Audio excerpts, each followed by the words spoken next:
সকাল সকাল অমিত অফিসে বেরিয়ে যাওয়ার পর ঘরের কাজে ব্যস্ত ছিলাম। হঠাৎ দরজায় বেল পড়ল। ভাবলাম আমার বাড়ির সহায়িকা দিদি হয়তো এসেছেন। দরজা খুলে কিছু না দেখেই আমি পেছন জাস্ট ফিরেছি, হঠাৎ শুনলাম ম্যাডাম বলে ডাক। অ্যামাজনের ডেলিভার বয় দাঁড়িয়ে রয়েছেন দরজার সামনে। তার হাতে দুটো বড় বড় বাক্স। মাসের শেষে এরকম দুটো বাক্স দেখে আমি তো বেশ অবাক হয়ে গেছি।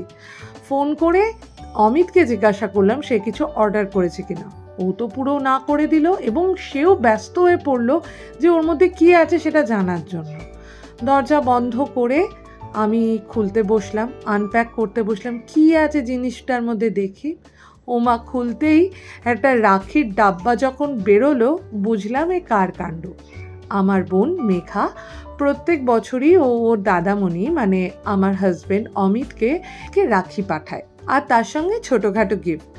তো সেই এত গিফট দেখে আমি তো অবাক হয়ে গেছি। আমি যত্ন করে সমস্ত কিছু খুললাম, ওইদিকে অমিতও ফোনে ব্যস্ত হয়ে গেছে যে কি আছে সেটা জানার জন্য।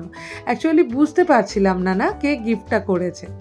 তো ও যখন শুনলো মেঘা গিফট করেছে তখন ও আমার কাছে ছবি চাইলো যে কি পাঠিয়েছে পুরো জিনিসটা জানার জন্য। ছোট বড় যেই হোক না কেন, গিফট দেখলে সবারই জানতে ইচ্ছে করে তার মধ্যে কি আছে, আর সবচেয়ে ভালো লাগে যখন সেটা র্যাপ করা থাকে।